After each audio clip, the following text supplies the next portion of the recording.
Hello guys, welcome back to our YouTube channel Aneera academy. देखिए, यहाँ पर कई सारी चीज़ें निकल कर आई गई हैं आपकी परीक्षाओं को लेकर। कुछ चीज़ें आप सभी को पहले से ही पता होंगी कि यहाँ पर लगातार जो है फर्जी लोग पकड़े जा रहे हैं और TRA 1 TRA 2 पर अब खतरा काफ़ी ज़्यादा मंडराया जा चुका है। एक आपका सप्लीमेंट्री रिजल्ट को लेकर, दूसरा आपका कोर्ट में केस लगा भाषा हारता को लेकर, तीसरी जो सबसे इम्पॉर्टेंट और बड़ी खबर है वो है अब फर्जी लोग वहाँ से बाहर हो रहे हैं। सप्लीमेंट्री रिजल्ट से आपको कितना फ़ायदा होने वाला है, आखिर आएगा कि नहीं आएगा, वो मैं आपको बताने वाला हूँ।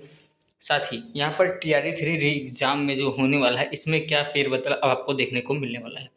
आप स्क्रीन पर देख रहे होंगे, लिखा है हिंदी विषय में दिव्यांग कोटि के तहत कुल 43 में से राज्य के सिर्फ 8 अभ्यर्थी चयनित। मतलब यहाँ पर ये भी अब चीज़ें देखने को मिल रही हैं कि डोमिसाइल जो है वो आपके बिहार को न देकर अदर स्टेट कैंडिडेट के लिए डोमिसाइल लागू किया जा रहा है।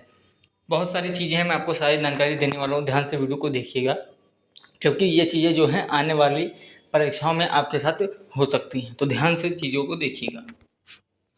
देखिए, यहाँ पर सारी जानकारी लिखी हुई है। यहाँ से देखिए, आप ऊपर लिखा है BPSC की ओर से शिक्षक नियुक्ति परीक्षा के दूसरे चरण में 9वीं से 10वीं विषय के दिव्यांग कोटि में सबसे अधिक बिहार से बाहर वाले अभ्यर्थी का चयन हुआ है। मतलब बिहार से बाहर वाले अभ्यर्थी का सबसे ज़्यादा चयन हुआ है। हिंदी विषय में कुल 43 दिव्यांग अभ्यर्थी का चयन हुआ है। इसमें 35 दिव्यांग अभ्यर्थी बिहार के स्थायी निवासी नहीं हैं, वहीं 8 अभ्यर्थी बिहार के स्थायी निवासी हैं।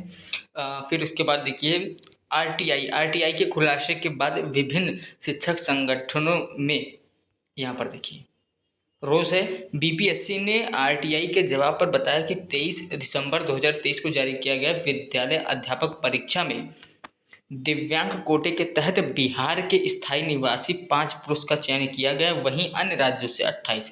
मतलब बिहार से 5 हैं और बाहर से 28 हैं।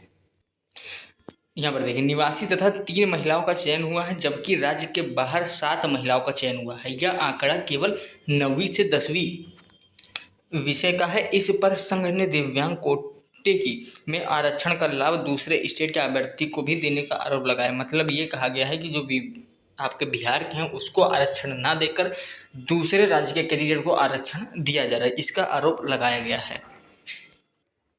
यहाँ पर देखिए, यहाँ पर लिखा गया है, बिहार राज्य विद्यालय अध्यापक संघ ने BPSC चेयरमैन व सचिव को पत्र लिखकर माध्यमिक शिक्षा निदेशक के जारी पत्र का अनुपालन करने की मांग की है। संघ के प्रदेश अध्यक्ष अमित विक्रम ने कहा कि न्यायाधीश के आलोक में माध्यमिक शिक्षा एवं निदेशक शिक्षा विभाग द्वारा जारी पत्र में साफ है कि बिहार से बाहर अन्य राज्य के अभ्यर्थी को ना तो आरक्षण न किसी प्रकार का लाभ दिया जाना है और न ही आर्तका में कोई छूट, यानी आर्तक में कोई छूट मिलने वाली है। उक्त याचिका से यह भी स्पष्ट है कि बिना वांछित योग्यता रखने वाले अन्य राज्य से बहुत सारे अभ्यर्थी को भी BPSC द्वारा, यहाँ देखिए लिखा गया है, BPSC द्वारा TRA 1 व TRA 2 में सफल घोषित कर दिया गया। इस संदर्भ में अन्य राज्य की जिन महिलाओं का रिजल्ट सामान्य महिला के आरक्षित पदों पर चयन हुआ है, उनका रिजल्ट निरस्त सूची की जारी की जाए।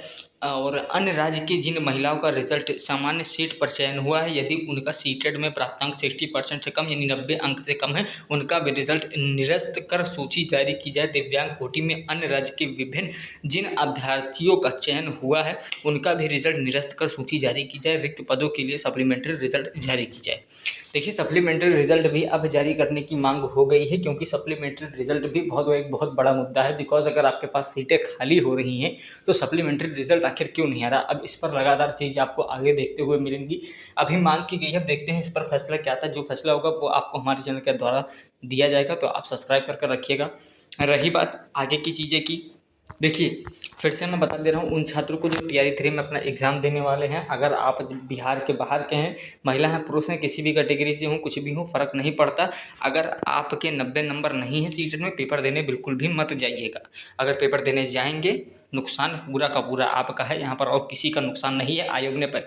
और आपको इस बात को खुद भी सोचना चाहिए कि अगर आप बिहार के बाहर के हैं तो बिहार में आपको आरक्षण क्यों दिया जाएगा। बिल्कुल भी नहीं दिया जाएगा। आप अगर मान लीजिए यूपी के हैं, यूपी में कोई परीक्षा हो रही है, तो क्या बिहार से कोई कैंडिडेट आएगा तो उसको आरक्षण मिलेगा? नहीं मिलेगा ना। तो ये चीज़ें आपको समझनी चाहिए, और इसको लेकर अगर आप केस उस करने जा रहे हैं तो ये आपकी गलतफहमी है। केस ना करें, क्योंकि इसमें सिर्फ और सिर्फ आपका नुकसान होने वाला है। एक खबर ये भी निकल कर आई है कि बीपीएससी पास बिहार के गैर निवासी शिक्षकों को 25 मई तक प्रमाण पत्र जमा करना पड़ेगा, दक्षता प्रमाण पत्र। मतलब इसमें आपको अपना प्रमाण पत्र जमा करना है, सारी चीज़ें, जिससे पता चल सके कि आप कहाँ के हैं, बाहरी हैं, क्या है, सारी चीज़ें लिखा गया है।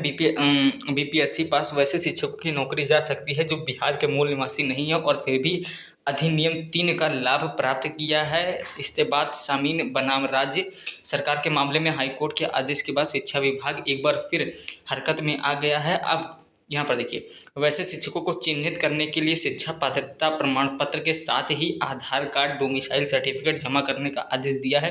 हाईकोर्ट के आदेश के बाद माध्यमिक शिक्षा निदेशक कन्हैया प्रसाद श्रीवास्तव ने डीईओ को निर्देश दिया है कि डीईओ ने प्राथमिक से लेकर उच्च माध्यमिक स्तर तक के स्कूलों के प्रधानों से कहा है कि बीपीएससी के पहले व दूसरे फेज में योगदान करने वाले बिहार के जितने भी अभ्यर्थी हैं के बाहर सभी सीटेट और बीईटी स्टेट दक्षता प्रमाण पत्र, आधार कार्ड, डोमिसाइल सर्टिफिकेट, स्वप्रमाणित फोटो 25 मई तक ये सारी चीज़ें आपको अपलोड करनी होगी।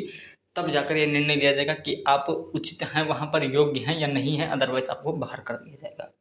सारी जानकारी मैंने आपको दे दी। रही बात सप्लीमेंट्री रिजल्ट, तो आने वाले समय में आपको उसकी अपडेट मैं देने वाला हूँ, क्योंकि अभी अपील की गई है कि सप्लीमेंट्री दीजिए। जैसे ही अपडेट आएगी मैं आपको प्रोवाइड करूँगा।